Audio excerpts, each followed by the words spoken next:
What is up, everybody? Welcome back to Talk of the Tundra, your Green Bay Packers podcast, the proud partner of the Eurostep Podcast Network and the Blue Wire family. As always, I am your host, Numak, coming to you live with another depressing Packers podcast. And joining me, as always, is my lovely co-host, Jordan Tresky. Jordan, how are you doing, buddy? Doing well, doing well. I've accepted this Packers fate. Yeah, I think that's the most we can do at this point because it is not going well. No, That is for not at sure. all. Packers lose 24-10 to the Minnesota Vikings in what was, for all intents and purposes, a very ugly game. Very ugly game from honestly like both sides for most of the game. The Vikings had pretty solid stretches of times where they looked pretty competent, but then sometimes the wheels would just fall off on it. But for the most part, not a fun game to watch as a Packers fan for the most part. Yeah. Um, the what is every every time someone says what is the definition of insanity, doing the same thing over and over again? That is the Packers season. The game, it's the same damn thing over and over again. And I think at this point, personally speaking, this is definitely the first week where I expected nothing to go right, and it didn't. Yeah, The fact that this was, if you want to call it a game within reach, I think under any other normal pretenses, or if this is a more competent football team, we would probably be saying, hey, they had some missed chances, especially late in the game. But like, you just can't trust what we have seen from this team so far. This is all the issues surrounding this team are rooted in bigger issues that go beyond just lack of execution, poor game planning. It's just it, it is everything that we feared for with this Packers season, and it's coming to light in seeing them lose four straight games and in largely the same way over and over again. yeah, exactly. Like I think the biggest part of that is just starting slow, right? We like it's the title of the pod is that the Packers' slow start hampered the offense again. the The defense played well.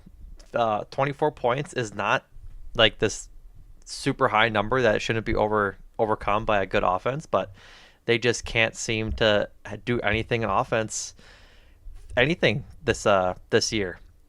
I saw during the broadcast that they had the fewest points scored in the second quarter in the entire NFL, and it tracks. They just don't look Yeah. good, and wouldn't be surprised if the first quarter numbers are pretty low too.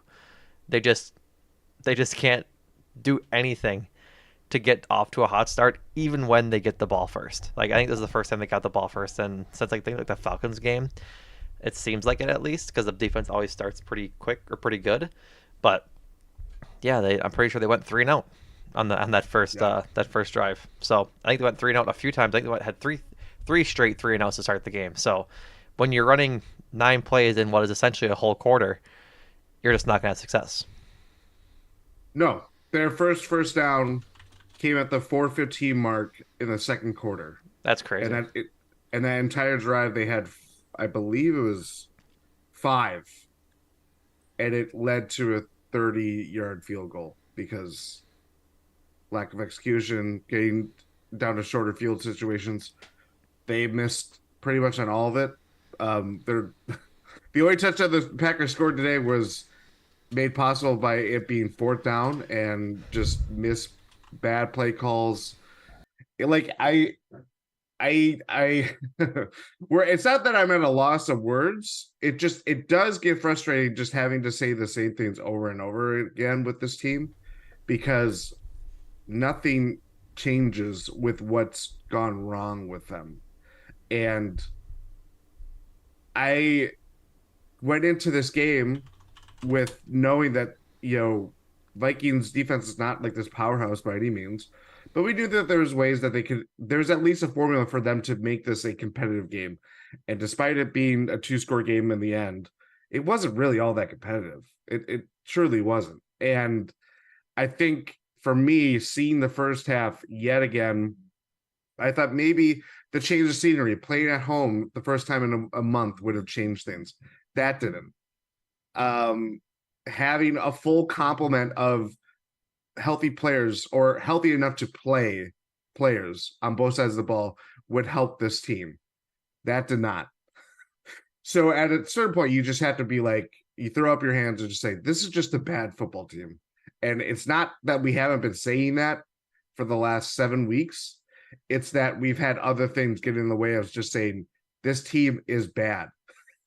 And now we can finally say, this team is bad for this reason, for that reason, for this reason, for that. And it's kind of refreshing that we can finally say that. And maybe that they're going to win a game or two, but nothing in the larger broad strokes of the season. Nothing is really going to change. Oh God, no, no. I'm pretty sure that they're just cooked. Like Yeah. it's pretty plain and simple.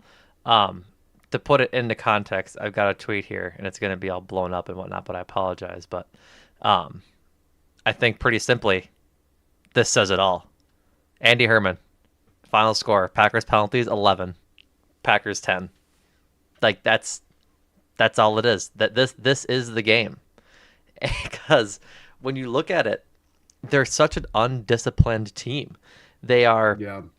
they didn't even like start well off this game, Jordan. They started off with like I'm pretty sure it was a false start on Rasheed Walker or a hold on Rasheed Walker. They had so many penalties in this game to where it just wasn't feasible for them to do anything of substance. It was literally 2 steps forward, 15 steps back every drive.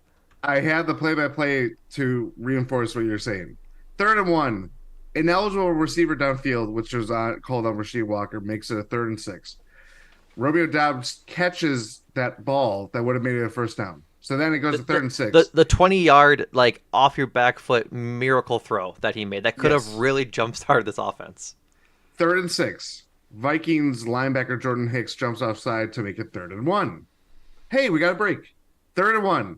AJ Dillon is stuffed right up the middle at the line of scrimmage. The blocker who was supposed to block Harrison Phillips, who made some good plays today, Josh Myers, completely whipped. They double teamed. I don't even know who they double teamed. It was him and John Running Jr. And I'm just seeing, well, by process of elimination, Zach Thomas blocking no one. Yeah. Someone missed someone in the middle of the line of scrimmage. That was just like, oh, here we go. Like they I think what's frustrating about this team is that on defense, yes, they had a lot of penalties today. Like Jonathan Owens can't tackle without just trying to blindside someone, Yeah. pretty much. He did it on the Jordan Addison touchdown too. Yep. Um, and there's the occasional DPIs, or there was a couple roughing or passer plays. Again, just speaks to lack of discipline. But what frustrates the hell out of me is that a lot of these plays, these backbreaker plays that happen, it's on offense. It's not always on, but usually on third and shorts that make it third and mediums or third and longs. And that to me is like, how can you keep shooting yourself in the foot and manage to keep walking?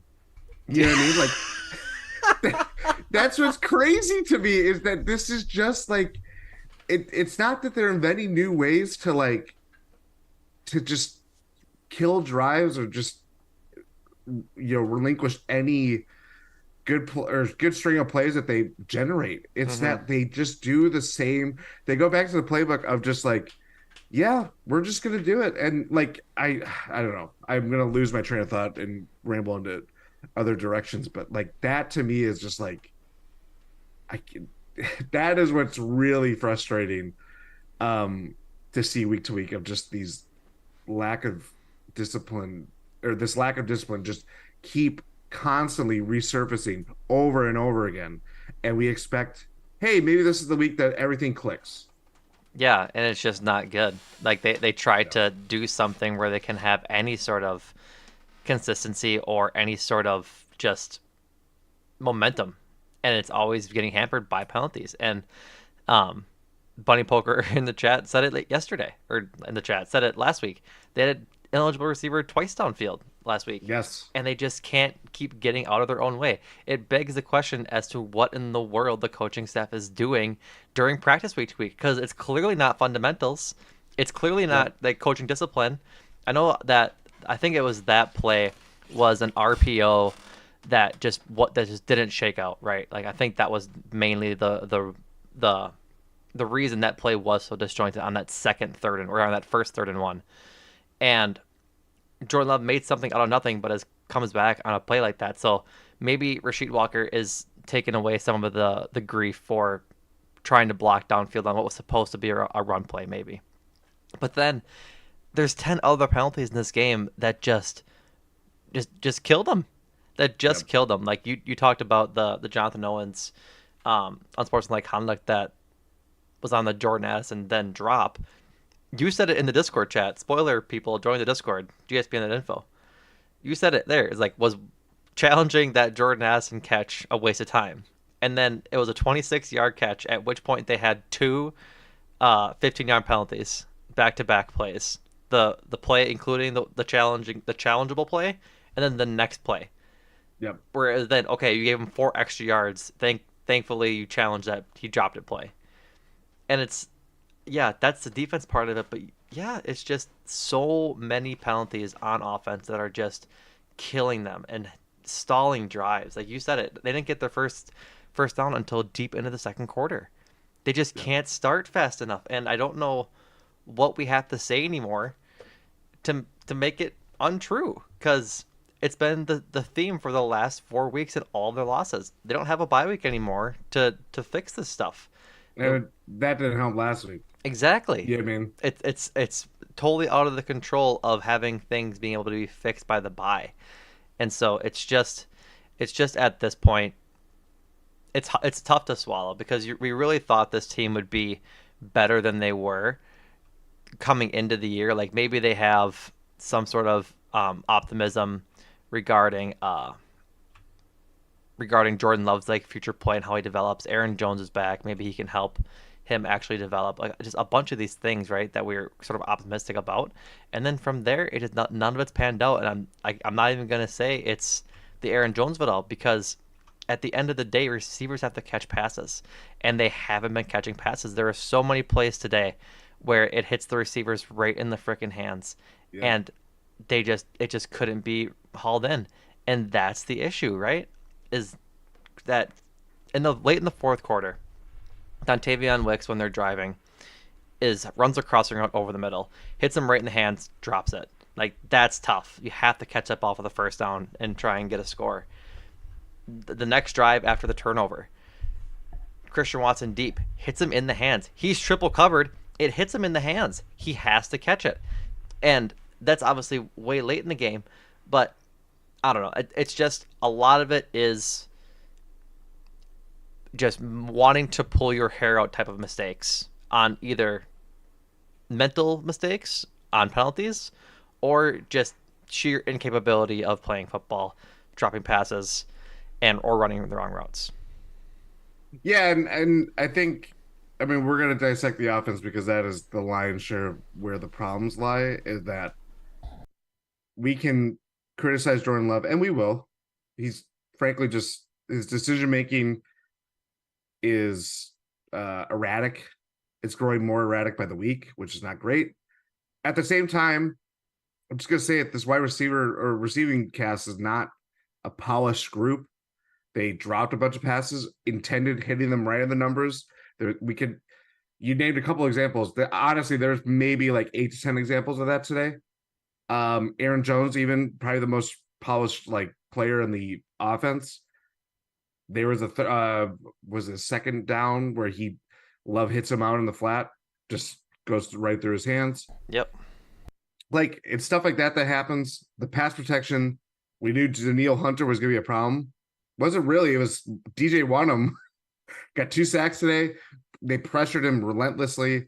They any of the recipe that we thought of that would be ideal for Jordan Love to succeed just hasn't been there with quick throws, clean protection, and all that stuff.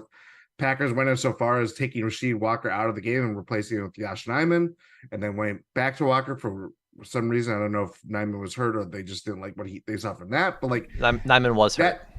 that, Nyman was hurt. Okay. Yeah, that he got pulled, I think, in the middle of the fourth quarter or something. But yeah, he got hurt on it. I think it's an ankle injury. But to that point is like that again, that is very indicative of all these things that are just going wrong. Like it is just compounded by all these different things. And then let's go to this. The fact that it's 5 straight games where they do not score a touchdown in the first half or whatever that official stat is. Like their instincts with how this team should be playing or to to work with what they have has consistently failed them to start games for the last 5 weeks. And if we're going back to or 5 games, sorry.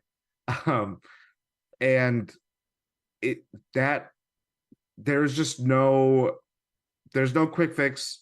There's nothing to really aid them with anything like that. The fact that the coaching staff is trying to find different personnel to replace players that are struggling or just not up to task. Again, these things are deeply rooted in bigger things that can't be fixed in 6 to 7 days, depending on how long between games, to have a better product on the field. Because frankly, that just is not coming this year. And my original point was just about to be about the defense and everything like that, because I think we all, at least in the Discord, it was very like, well, we'll see this popular or this game script keep coming back up again of like going down a big hole and then having chances to come back. Mm-hmm.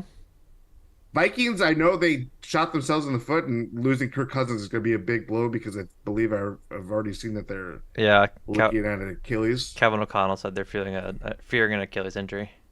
And that would track, unfortunately. Yep. But the guy on third downs was just dicing this team, Mm-hmm. and for all the good things that we've said about this defense of like, well, they kept them in games, they've done this, they've done that.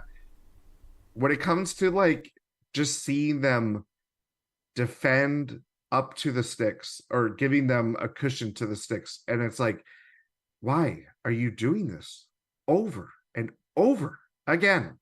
It is crazy. And Join the dark I side. I know, but I'm just saying. I know it's zone coverage. I'm not a football mastermind. Please don't ever think that I am. I'm just saying the the thing with this Packers team is that we keep seeing the same damn things over and over again. And it's just crazy to just expect that, oh, things are just going to change, because it's not. I'm going to, there's any people that go into a week where it's like, maybe the Packers have a shot this week. I'm here to whack you with a proverbial mallet to say that is not happening. That's not No, happening it anymore. isn't. The defense play. I think they played well. It's just hard when you're out there for so long, right? But yeah, the same calling cards that I've screamed up and down about cushion and just playing zone all of the time reared their ugly heads again today. Like there's Yeah. so many times where it's just like, oh, you're giving TJ Hawkinson 10 yards of cushion, cool, like dope. Yeah. And it just doesn't And work. and they had so many, like, the big plays that happened. There was those, like the Hawkinson touchdown, Yeah, like that was like classic. Okay, who you guys covering? We're playing zone. Like they're playing that, or they're doing that play call. I don't think it was for a touchdown. Misremembering, but there was a big play, third down or something like that, and it was basically TJ Hawkinson is in a bunch formation with the other two wide receivers, and right. he splits out wide, and the other guys go in, and it's like they are playing calls or designing play calls specifically knowing that the Packers are going to be in zone, and it's how they're going to switch up the assignments that way. And it's stuff like that that keeps happening. Like you mentioned in the Discord, that happened last week. And we'll Yeah, look at the guys that gave up those plays, but it's the overall way yeah, of how they're playing it, yep, absolutely. Um, Tweet from Matt Schneeman. Love on the floor, or LaFleur on Love. We got to make some plays for him. We had like 6 drop balls. Yeah, I counted more than that. Like Yeah. it's just tough. It's not all Jordan Love's fault this week. There was balls that needed to be caught that weren't. But I think there's no one group or position or person or coach that this is pinned on this week. It's just again an entire team loss. I know like the old adage is like you win as a team, you lose as a team. That's not always true in practice. You don't always lose as a team. I think there was a TikTok from a few weeks ago that I saw where someone interviewed a person that was on the Vikings team that had lost on the Blair Walsh kick at on like 20 yards. And Yeah. uh, what's his name? The old coach. I can't think of his name. Zimmer. Yeah, Mike Zimmer comes in and goes, "All right, no one can be mad at Blair. We lost that team together, lost that game together." And the guy popped off and said, "No, like that guy lost us that game." Yeah. Some weeks to week, like week to week, that happens, but for the Packers, it's been every single unit has had some sort of mistake or it hasn't played up to par pretty much all season long, or at least the last 4 games for sure. And that's what's maddening about it. Like they just, I'm sorry. I'm looking at the ESPN like game leaders. yep. Can you guess without I don't look at it yet. I'm not looking Who at was it. the leading rusher today for the Packers? It had to be Jordan Love. You would be correct. Yeah, 'cause he had 30, like 34 yards. yeah, he had so many scrambles on fourth and forever, and then would come up a 10 yard short. Like that decision making is also part of the reason I think he's just having a poor time with it. It just no one's getting open downfield to throw it long to when you need a conversion, or he's playing like Justin Fields where he just needs to run because he can't trust his receivers. I don't And know. I'm not here to defend Jordan Love and say what we're seeing is not representative of what he could be in the future. That could change, but like I do think a lot of it falls on his shoulders. His throws at from seemingly throw to throw are not the same. They're not No. intended for what the situation is. Like there's a play where Dontavion Wicks, they called it perfectly on the broadcast. Dontavion Wicks goes for a go route, and the moment that he goes through like the zone, like the early zone, it's like daylight, and you could just see like he's not running at full speed because he knows that he's wide open and he just wants the ball at that point. Right. Jordan Love throws him a ball that would have led him into where he was supposed to go, and it was just like fingertips away from a Vikings defender that didn't pick it off. But like it's Jordan Love's decision making, his precision with the ball, his wide receiver room, tight end, whatever you want to call it. And I just like the deep ball. Like we're seeing the end of the game, and again, it was well without a reach. Even if they had scored, they wouldn't have. They would still have had to score again to make it up in the last couple of minutes or whatever it was. Mm-hmm. But it's like it where I get really where it's hard for me to put it all on him is just like again, he's not being helped the way that we would say someone of his caliber who has accuracy issues, has trouble getting pressured when he has limited time in the pocket and everything like that.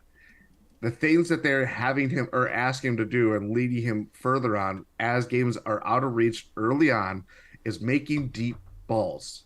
And the more you do it and the more it's seen, defense is just going to defend it a lot better. They know that he can't do it. And for at least what he's working with and where he's at in his development. And the Ringer article by Benjamin Solak, I think that's how you say his name, earlier in the week was like perfect and just like this is it. This all these issues are compounded with everything that Jordan Love is at, and expecting him to be this polished guy working with what he has is just it's not possible really.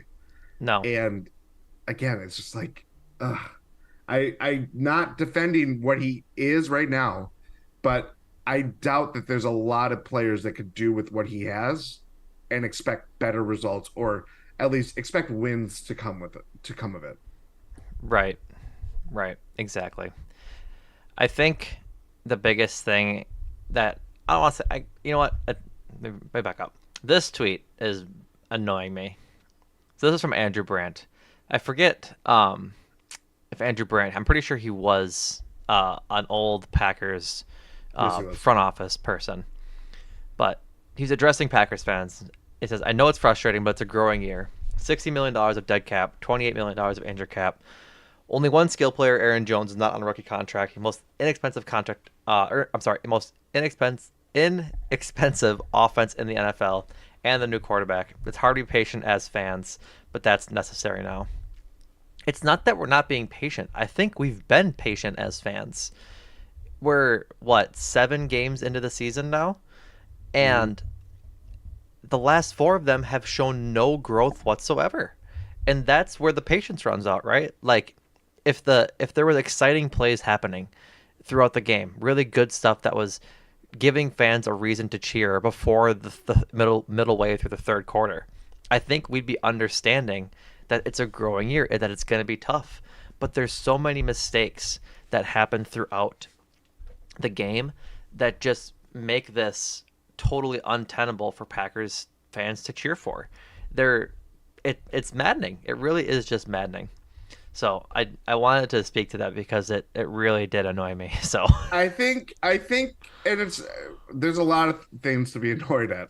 I think what is, I think that sentiment, and I've seen a lot of it, and it's true. Like there are things that are just inescapable. The fact that it speaks to a level of investment in the offense and where they stand, and we look at potential as like, okay, it's easier to attain when we look at their track record and see all these success stories and stuff like that, and we think past success will relate to future success.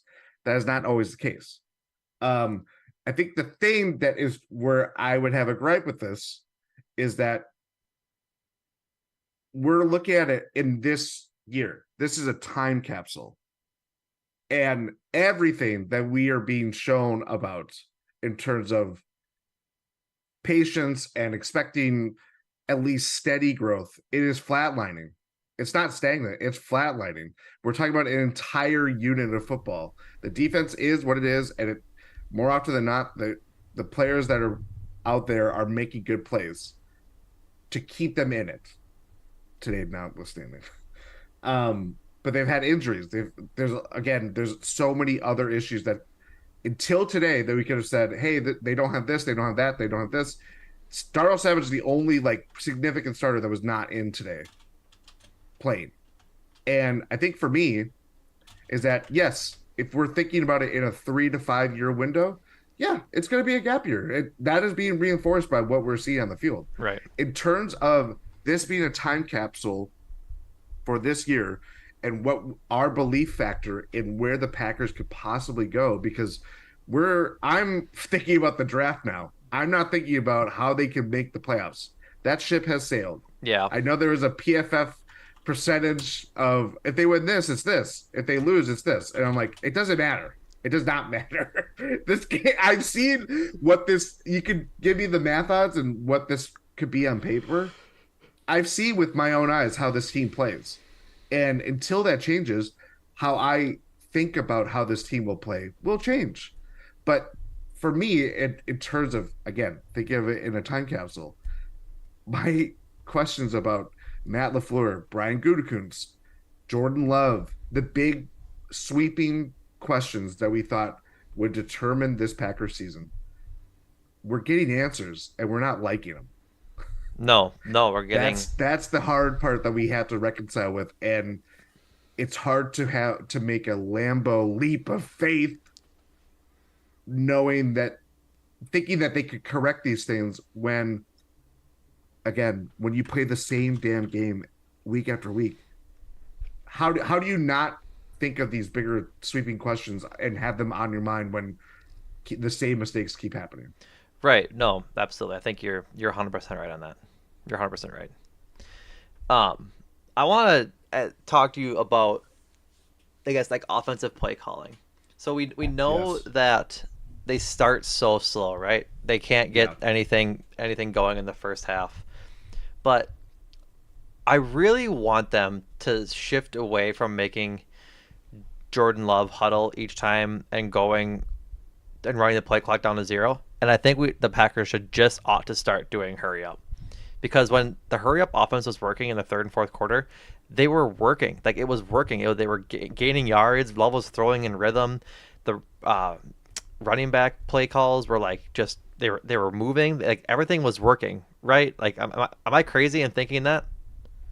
I don't think you're crazy. I do think that this is a young team, and you would think that if you're playing a higher tempo, you can, first of all, you keep the same defense on the field.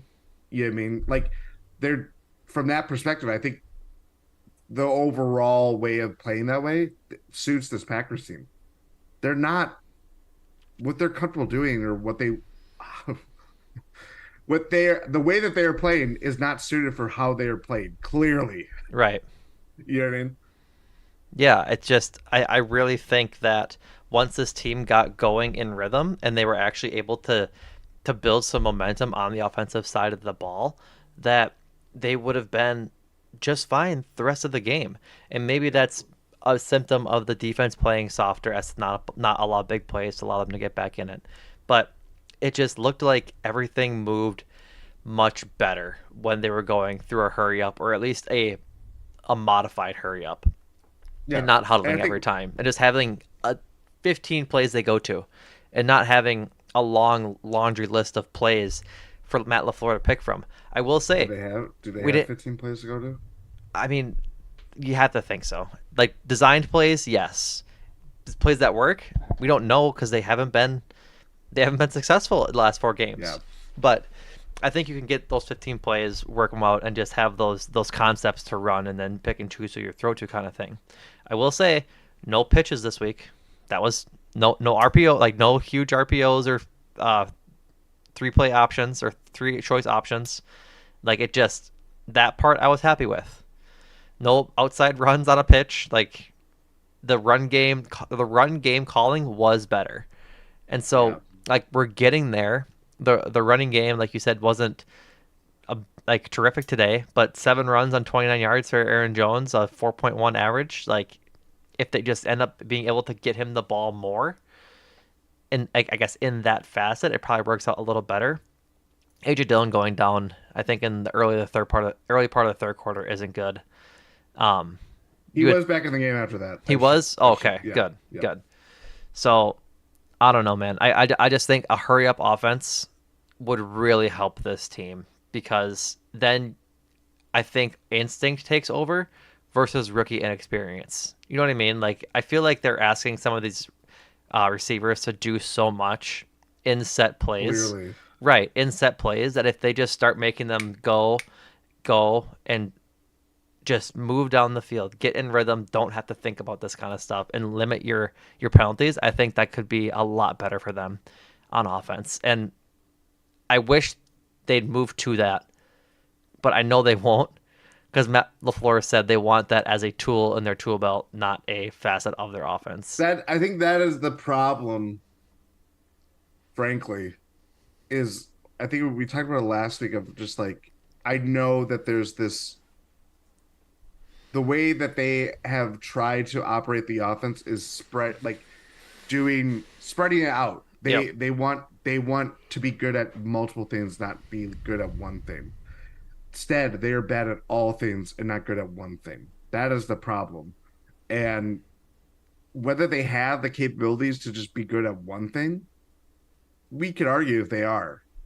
Like, you would think having Aaron Jones be on the field for even half the snaps like he has been playing, Mm-hmm. um, you'd think that they would have some kind of good running game, or at least to say that you could set up play action and help Jordan Love make better choices by kind of spamming the defense or disguising plays with where what they have.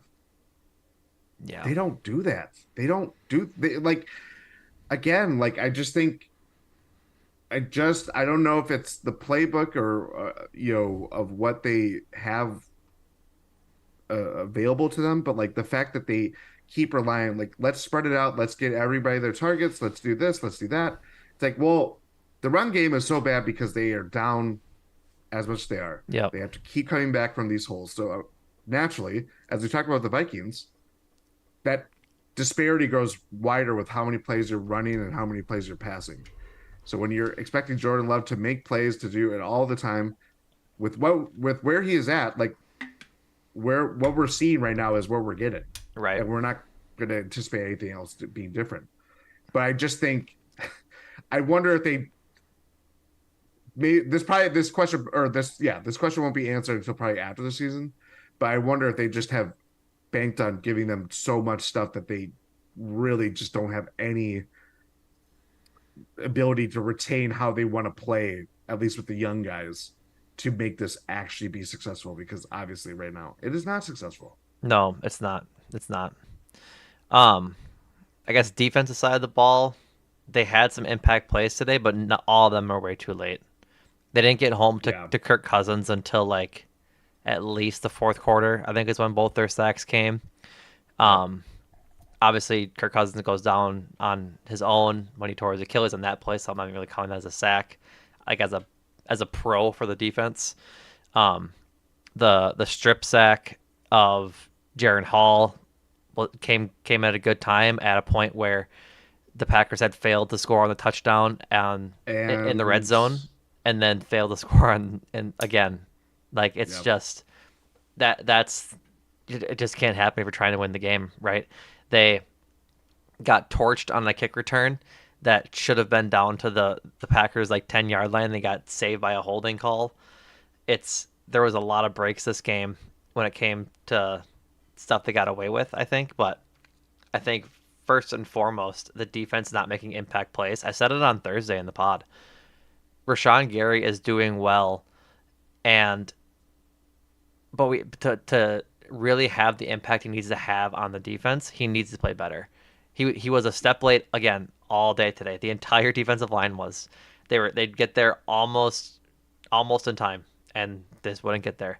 Rashawn Gary gets there a step late on the sack or on the attempted sack of Kirk Cousins, ends up getting called for a 15-yard penalty for roughing the passer or helmet to helmet hit. Like that would have been called regardless if he got in there on time in the first place. But that's the my point of it all, right? Is that he's just not getting there when he needs to in order to make impact plays. And if he is, then I think the Packers defense is better off. But now they're just crowding the pocket, but not getting anything of substance to really make a difference with a quarterback like Kirk Cousins who can just step up and throw, which is what he did all day long. Yeah, I think the problem. I mean, honestly, I know Rashawn Gary needs to get home more. I also look at well, there's three other guys that if you're if the pocket is being warped by penetration like that, you're pushing either Cousins outside or backing him up or whatever. You would think that three other blitzers are going to eventually get to him, and they're not. And I think that is like what was there was that crazy stat after Rashawn Gary got hurt last year of like here are the pressures with Rashawn Gary and here with them without. Mm-hmm. It's like he's doing the job of at least more time in the pocket or disrupting plays in a way like that. And he's doing that job. It's just the sacks aren't coming as much as you would think with those pressures. Um, yeah, I mean, again, it was always going to be about getting home, disrupting Kirk Cousins, which they eventually did late in the game. Um, but if they had done that more consistently, this game would be a different. Uh, maybe it would have been closer given the offense's just lack of ability to score. Maybe, But maybe. but yeah, I think my frustration today, and you hit on Jordan Addison being the your player of the game. Um, Jair Alexander, I know he was hurt. I know he had a back injury. That's probably what's gonna be like the rest of the season if he's playing with a back injury like that. Woof, woof, really bad, really bad. And secondary is already a problem. Darnell Savage is out. Rasul Douglas kind of, like he's a tone setter, but when he's not playing well, it's like, well, what can you expect from the Packers coverage if he's not playing well? And yeah, there are a lot of mistakes. Cousins, that was another thing that Cousins was really good at today. There was at least a couple plays where he audible, knowing how the Packers were lining up, seeing the coverage the way it was. Jonathan Owens covering a guy, or Rudy Ford, I think, covered like Addison a couple times on like these big plays that he, of course, just keeps making. And it's like, again, Packers' hands are tied. The secondary is just really depleted in a lot of ways.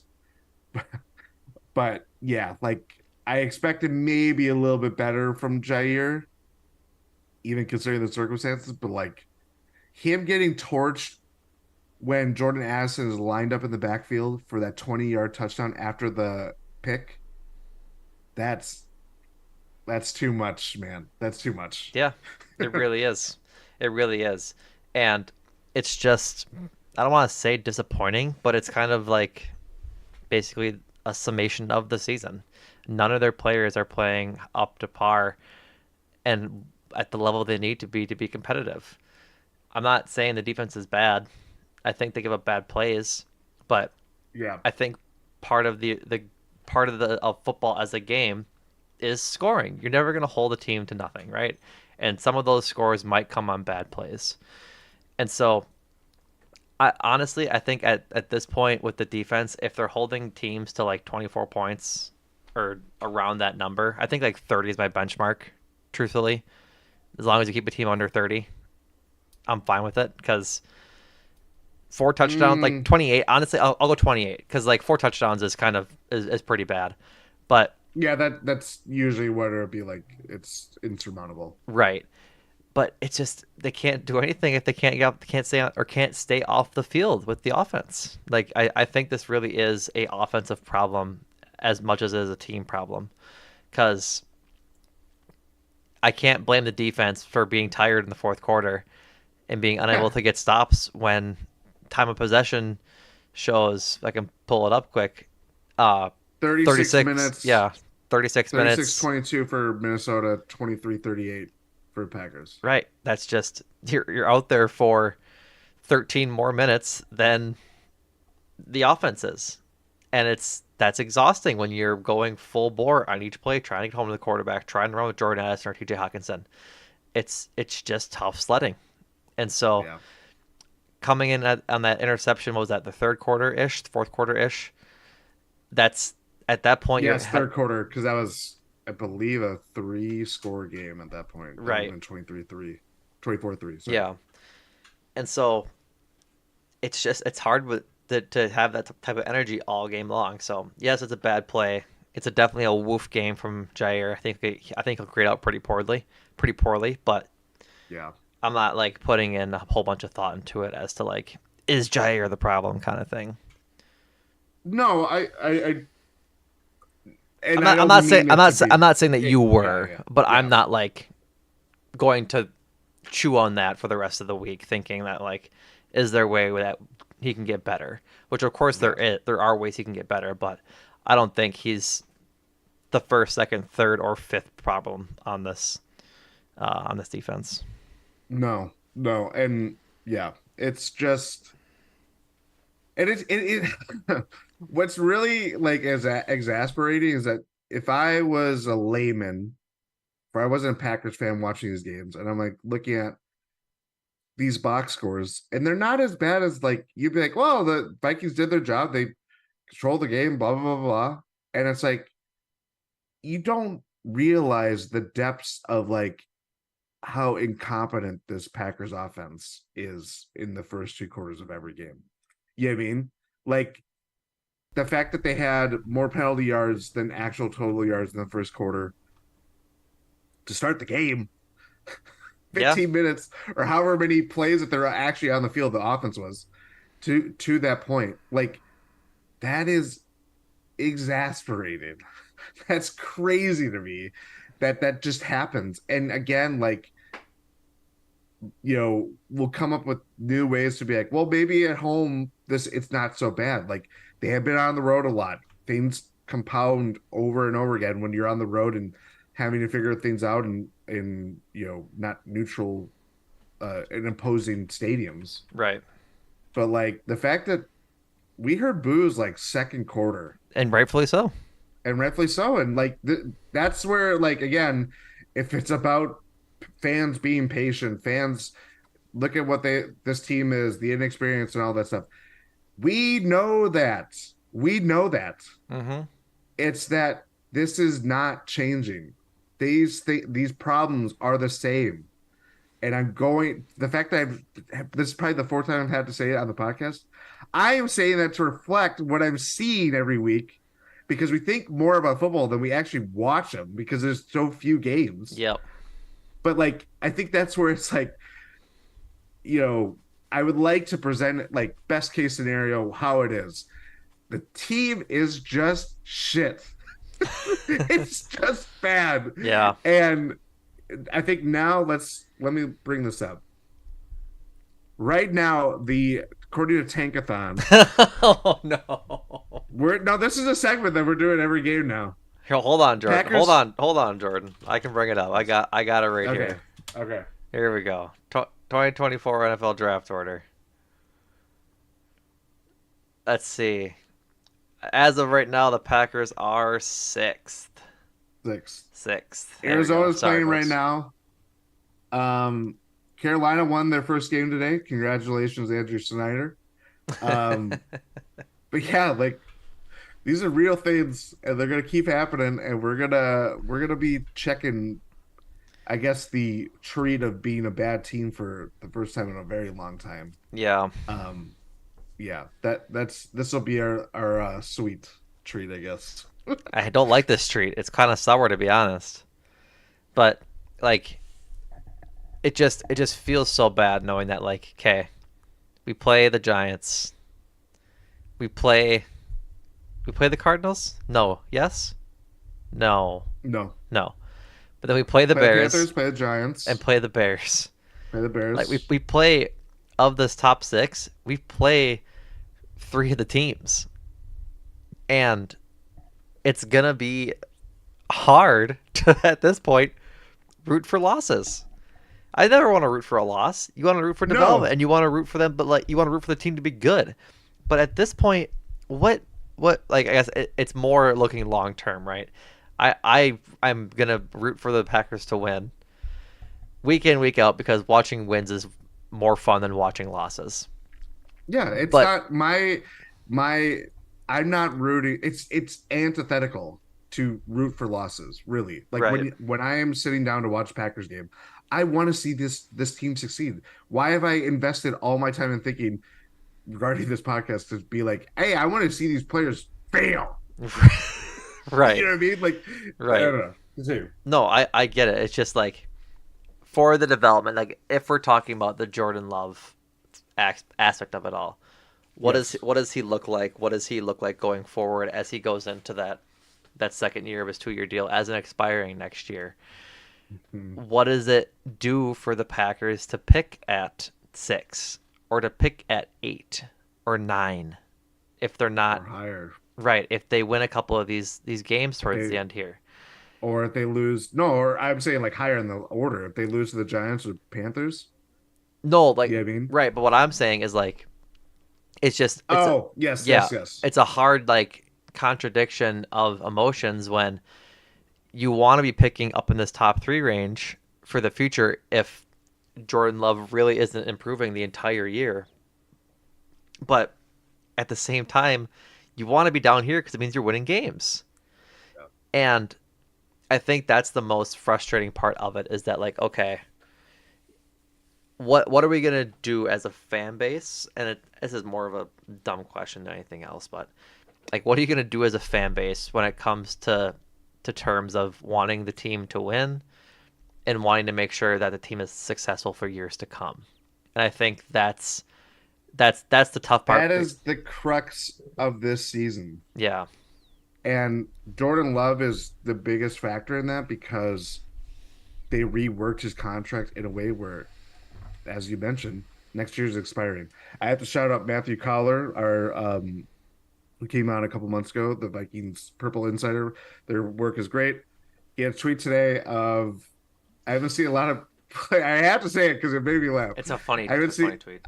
I haven't seen a lot of people in Halloween costumes today at Lambeau, but I have seen, or except for a guy wearing number 10 and thinking that he's a franchise quarterback. Yeah, Funny. That is funny. I regard, yeah, regardless of what that is. it hit center mass. I didn't It's like it. yes, exactly. I didn't like And it was it. before the It was before the game, and I was like, yeah, yeah, that hurts, and it everything like that. But like again, larger point. The crux of the issue is of wanting this team to be successful, but wanting what's better for the Packers in the long run. Something we've never really, frankly, dealt with in full for a very long time. And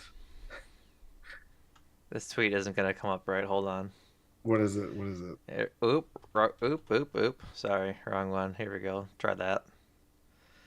Razul Douglas holding court at his locker. Hasn't taken a post game shower yet. That man is stinky. But uh there's a tweet from Ryan Wood. Razul Douglas hasn't taken a post game shower. He's been holding court at his locker. Darnell Savage was first. Malik Heath stopped by. Elton Jenkins and Dante Wicks with him now. The Packers are actively trying to figure this out with veteran Razul Douglas locker being the epicenter. I think it's just. Oop! I should have done this part. There we go. Sorry, folks. Um, it's just. I want them to figure it out. I really do. It shouldn't be on Razul. It shouldn't be on Razul to do this, and it shouldn't Yeah, be on the players. It should be on the players to play, right? Like they have to execute better. They have to talk amongst themselves to execute better. But I think in large part of it is they're just not being coached properly. I think they're being set up to fail I feel in large part. this roster. Yeah, this roster It, and it, Joel yeah, Berry. Again, I hate having discussions about Joe Barry because they're so maddening, but at some point you just have to learn from mistakes. And I just don't think he does. I think they're just not getting pushed to be a disciplined football team by their entire roster. Like I think that is a Matt LaFleur problem and a offensive assistant problem and a coaching assistant problem. And I think that's a systemic problem that they've had for at least this season, even going back to last season a little bit as well. But and then just I think the Brian Gutekunst, like they just haven't set up the team to be better on offense like they should have been. And I get the argument of wanting to see where your rookies are at and where your team is at from a specialist point of view, but they just need a rudder. They need a lighthouse in the night as they come into port to try and win these games, and they just don't have that. that is the problem. Is that we just don't. It's a problem that we don't have like these bright spots, which would be helped by consistent quarterback play. I get it, but like there is no runner. We can look at the North Star of like what it is, what that could be now with a top pick, but I'm not gonna get sour on that because that alone won't change things. Things have to be a lot of things will be analyzed and broken down the longer this losing streak goes on because it's going to keep going on.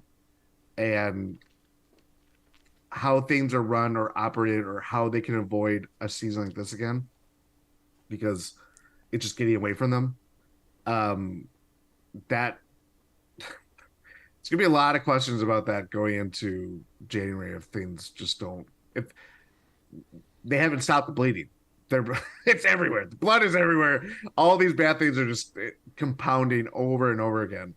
And yeah, I hate that we can't talk about one thing that we're looking at of like One rookies good and thing, Jordan Love. it's this is so on our soapbox because we have a privilege to talk about Packers and host a podcast about it. Yeah, But like, there's no redeeming things out of these games. There's not no, one thing to be happy about.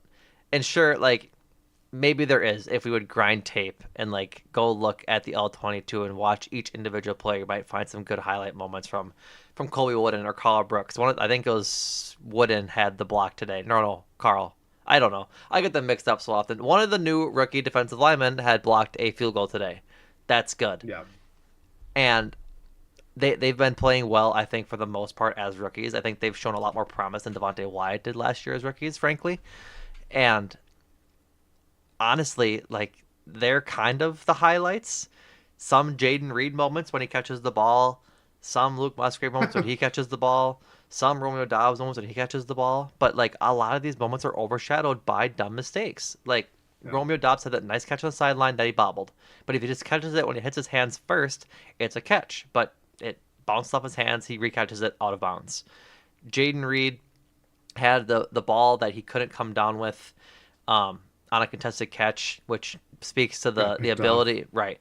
That speaks to the inability of the Packers receivers to catch balls when they're contested in the first place.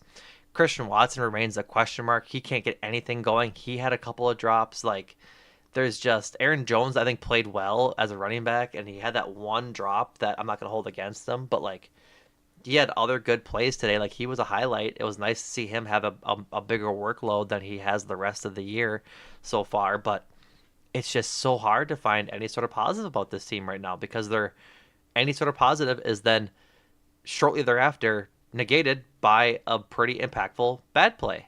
And it's Yeah. you can't just pick and choose the good plays you want to talk about. If that was the case, this would be a pretty short freaking podcast. And Yeah.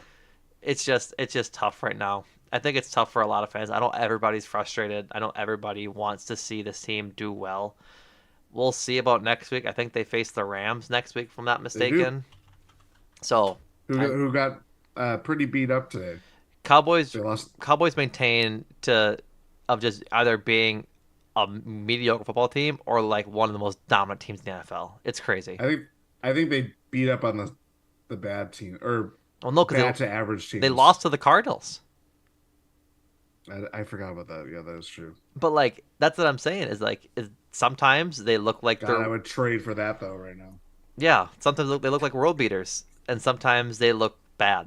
Like Yeah. 40-0 against the Giants, 30-10 against the Jets, lost 28-16 to the Cardinals, 38-3 over the Patriots, lost 42-10 to the Niners, 20-17 win over the Chargers, and now 43-20 over the Rams. Like the Cowboys just are either on it or they're not.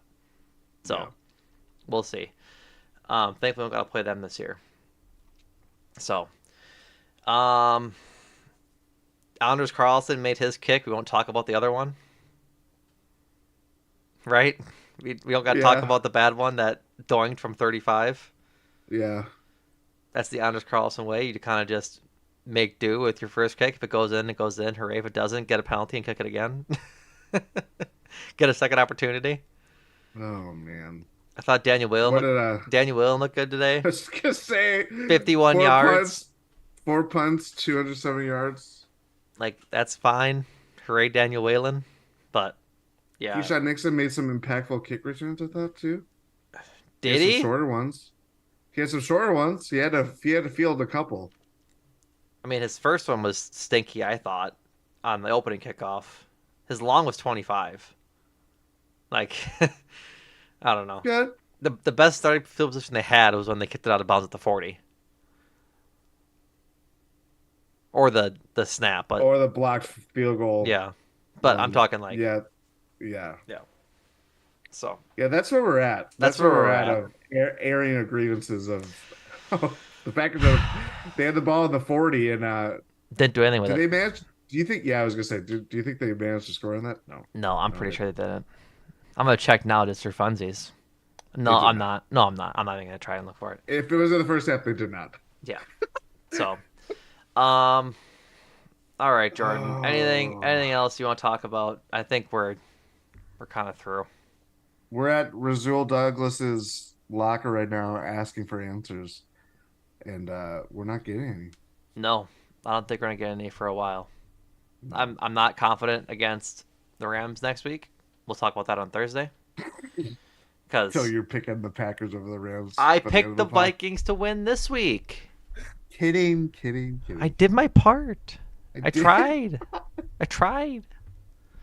So, Um, I think that's it, folks. Thank you all for hanging out with us on the YouTube stream. We really appreciate it. If you're a pod listener, come hang out after the games. One of these weeks we might be graced with a win, and it'll be pretty cool to talk about as a fun time after this game. Maybe Jordan, maybe. Um, so if you want to, if you want to come join us over here, subscribe to the YouTube. We'd really appreciate it. Packers news is all done with for now.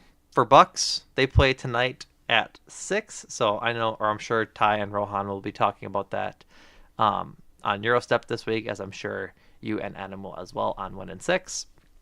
Go check out the Eurostep feed for anything there. Um, Brewers season has wound down. Go check out Adam and Andrew at Cruising for a Bruising as they talk offseason moves between Woody's possible extension or Corbin's trade or Council signing somewhere else. All that stuff, Cruising for a Bruising uh, on Spotify and all the other place you find podcasts. I am butchering this outro, my word. Um, and then make time for this. Adam and Andrew went and saw the new Martin Scorsese instant classic of Killers of the Flower Moon.